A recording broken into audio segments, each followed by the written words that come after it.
네, 오늘은 찍을 수 있는 최대한 한번 쭉 가보도록 하겠습니다. 한번 할 때 그냥 쭉 하는 게 나을 것 같아서 1차 세계대전 이후에 나타난 체제, 국제사회의 모습을 한번 보도록 할 텐데요. 1919년에 파리 강화회의, 파리에서 이제 전후 처리를 하기 위한 회의가 열렸습니다. 이걸 파리 강화 회의라고 하고요. 당시 이제 미국에 주도했다고 보면 되는데, 당시 미국 대통령이 연설을 통해서 14개조 평화 원칙을 얘기했는데, 요때 민족 자결주의라고 하는 원칙을 내세워요. 그러니까 민족의 운명은 스스로 결정할 수 있다라고 하는 원칙인데, 요것 때문에 정말 많은 식민지에 놓여 있는 나라들에게 희망을 품게 해줬습니다. 하지만 실제로는 패전국의 식민지에게만 해당이 되는 거고, 승전국에 있는 식민지들에게는 전혀 해당이 되지 않는 모습이었어요. 그게 그대로 이 베르사유 체제의 모습에서 그대로 나타나는 특징이라고 볼 수 있거든요. 엄청난 한계점이라고 볼 수 있습니다. 그래서 어쨌든 요 14개조 평화 원칙에 따라 제1차 세계대전의 전후 문제를 처리하게 됐고요. 근데 실제로는 승전국들이 자국의 이익을 위해서 독일을 철저히 응징하는 모습으로 나타났다. 이렇게 보면 될 것 같습니다. 당시 이제 베르사유 궁전에서 이루어졌기 때문에 이걸 베르사유 조약이라고 하는 거고요. 독일이랑 승전국 사이에 이제 체결하게 된 조약입니다. 이 조약에 따라 나타난 체제를 베르사유 조약이다 이렇게 얘기하는 거예요.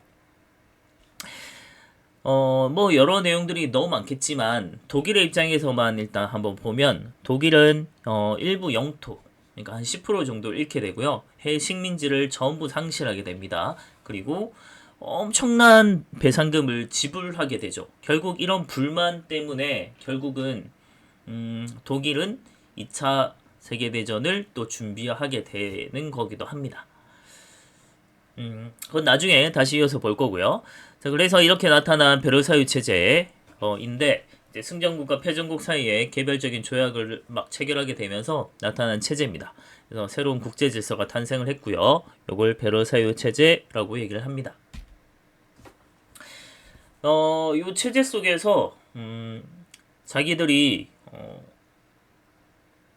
다시 한번 이런 전쟁이 있으면 안 되겠다. 그래서 국제 분쟁을 좀 평화적으로 해결하기 위해서 우리가 뭔가 기구를 하나 만들어야겠다라고 해서 최초의 국제기구를 만듭니다. 그게 국제연맹이라고 해요. 국제연맹. 자, 근데 이 한계는 미국이 불참을 했어요. 이 국제기구에. 사실 미국이 없으면 아무 의미 없거든요. 그리고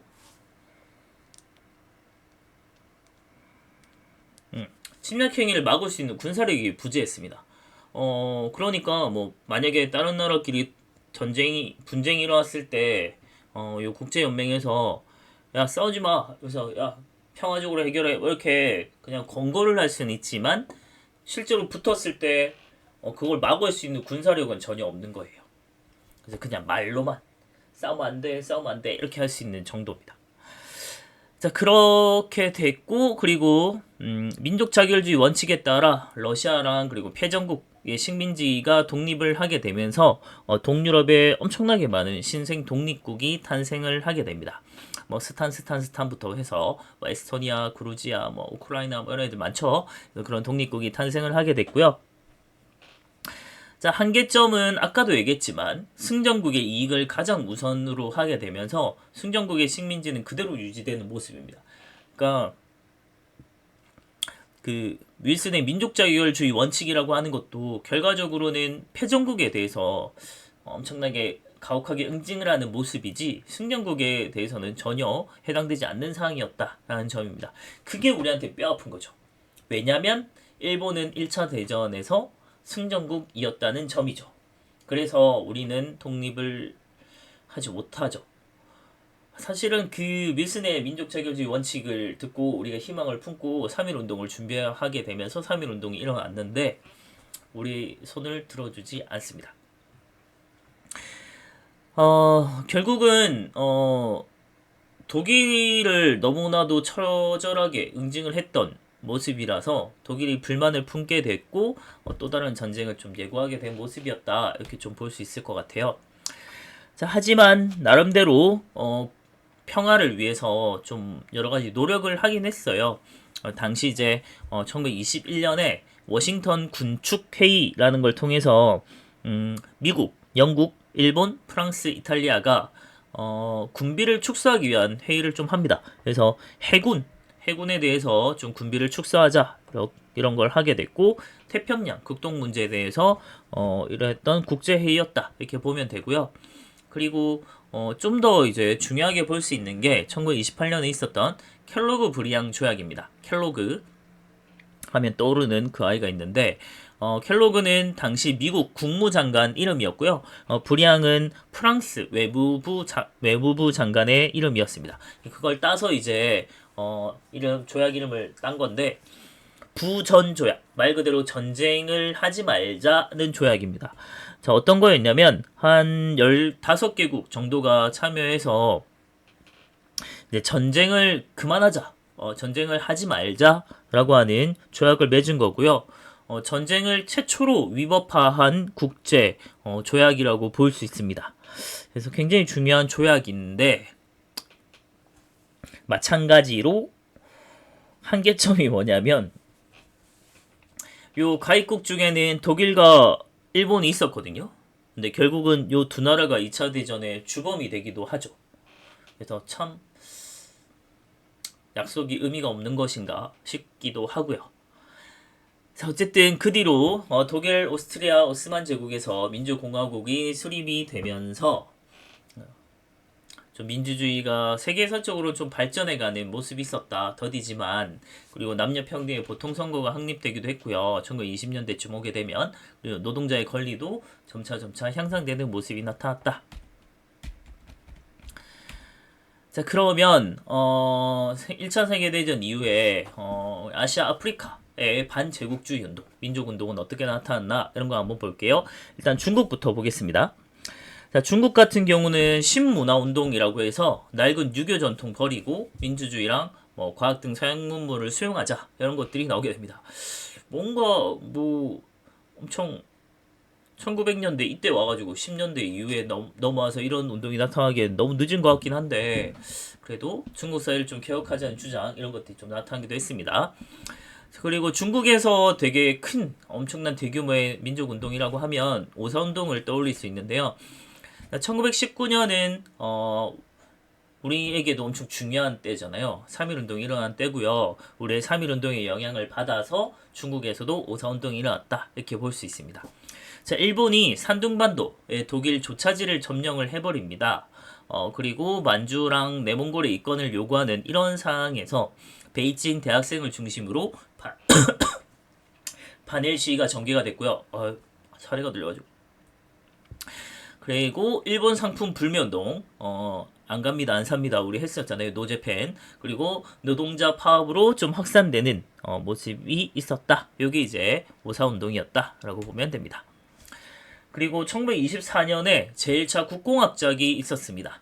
국민당이랑 공산당이죠. 당시 이제 순원이 이제 국민당을 결성한 다음에 당시 이제 중국 내에서 친일 군벌들이 굉장히 많았습니다. 특히 만주 이런 데 장장님이라든지 그런 이제 친일 군벌들이 많았기 때문에 자기들이 민족운동을 하려면 이 군벌을 좀 타도를 해야 된다라고 해서 국민당이랑 공산당이 제휴를 하게 되죠. 그래서 힘을 합쳐서 결국은 장제스가 이제 전국을 통일하게 되는 모습이 나타나요. 그 다음 인도. 자, 인도로 가면 인도는 영국의 지배를 받고 있었잖아요. 그래서 간디가 영국에 대해서 비폭력 불복종 운동을 하게 됐는데 사실은 이게 영국이 소금세에 관해서 소금에 대해서 세금을 부과하게 된 거에 대한 불만이 촉발되면서 막 소금 행진하고 이러면서 막 나타나기도 했거든요. 그래서 그때 이제 간디가 우리 종교적으로 흩어지지 말고 이슬람교들로도 같이 나라를 위해서 힘을 합치자 해가지고 확보하게 되면서 전국적으로 확산이 되었습니다. 그래서 영국 상패 불매 운동 및 뭐 영국의 소금세 부과 반대 운동, 소금 행진하고 이런 것들을 전개하면서 자치권을 갖자는 정도로 이루어졌다면 네로 같은 경우는 사람 이름입니다. 자치권 정도로는 안 되고 우리가 완전 독립을 해야 된다라는 걸 주장을 했던 사람이다라고 보면 됩니다. 그래서 각주의 자치권을 인도인에게 넘겨주게 됩니다. 다음 베트남 같은 경우는 1945년 9월 2일에 독립을 하게 됐는데 호찌민 사람 이름이죠. 호찌민이가 그래서 인도차이나 공산당을 조직을 해서 당시 프랑스죠. 프랑스에 대해서 민족운동을 했고 다음 인도네시아 같은 경우는 수카르노 사람 이름입니다. 수카르노의 국민당 중심으로 독립운동이 있었고요. 나중에 결국은 독립을 하게 되죠. 네덜란드로부터 그리고 초대 대통령이 되는 사람이기도 합니다. 다음 미얀마 같은 경우는 승려님들이 아주 스님들이죠. 민족운동을 문중 계몽운동 이런 걸 하면서 민족운동을 하게 됐고 결국 48년 1월 4일에 미얀마도 독립을 하게 됩니다. 영국이었죠. 다음 필리핀 같은 경우는 스페인 지배 받다가 미국이 이제 뺏었죠. 그래서 미국한테 지배를 받고 있었는데 반미운동을 하게 되면서 결국은 독립을 나중에 46년 7월 4일에 하게 됩니다.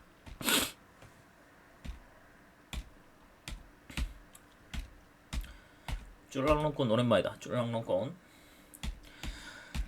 그 다음 오스만 제국.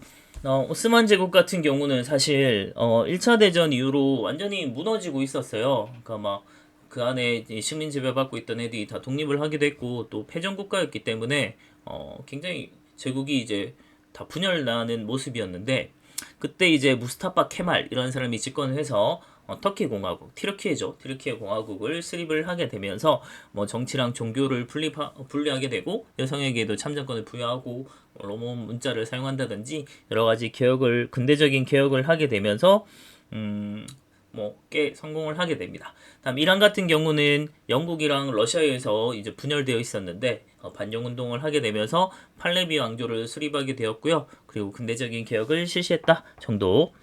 다음 아랍 지역 같은 경우 없으면 겁나 컸는데. 자, 아랍 지역 같은 경우 이라크랑 사우디아라비아 등이 이제 독립을 하게 됐고요. 다음에 이집트에서는 자골롤 파샤 사람 이름입니다. 자, 이 사람 중심으로 반영 운동을 하면서 결국 독립을 달성을 하게 돼요. 그 다음에 사하라 사막 이남 지역에서는 범아프리카 회의 이런 걸 이제 개최를 하게 되면서 백인의 흑인에 대한 반차별 운동 이런 것들을 좀 많이 하게 됩니다. 그 다음에 남아프리카 공화국에서는 아프리카 민족회의 ANC라고 하는 걸 창설했고요.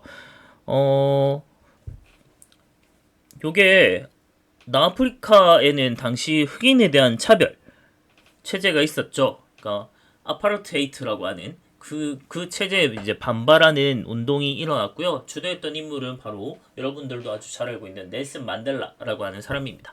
초대 대통령, 나중에 대통령이 되기도 했죠.